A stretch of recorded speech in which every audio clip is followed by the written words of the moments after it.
Quelques mois après la signature d'un contrat entre les gouvernements congolais à travers les ministères des Finances et l'entreprise de construction turque Milvest Company, de grands travaux de construction de 5 immeubles s'exécutent à pas de géant en plein quartier d'affaires de Gombe.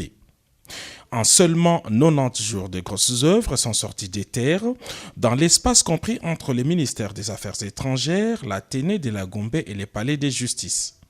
Ces complexes immobiliers devraient comprendre deux tours jumelles du centre des finances de 26 étages, deux autres tours de la même hauteur du centre des congrès et un hôtel 5 étoiles avec tous les services annexes.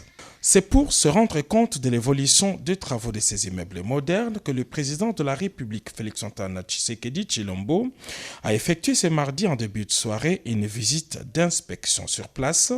Le chef de l'État s'est d'abord rassuré des conditions de travail et traitement des ouvriers congolais avant de s'entretenir avec l'équipe turque en présence du ministre des Finances, celui du budget et leurs collègues des affaires foncières. Suivant les explications de M. Turan Mildor, le patron du groupe Milvest, dans les 5 prochains mois, toutes les grosses œuvres seront exécutées et les immeubles seront remis clé en main en décembre 2023. Cette visite d'inspection a aussi permis au chef de l'État, Félix-Antoine Tshisekedi Tshilombo, de se rendre compte de l'extension du site qui englobe désormais la direction générale de l'Office des routes délocalisées.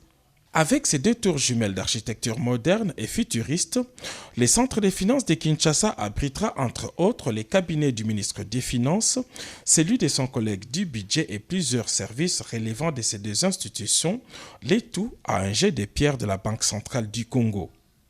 Quant au centre des congrès, il sera constitué entre autres d'un amphithéâtre de 3000 places, des salles de conférences et autres auditoriums ultramodernes.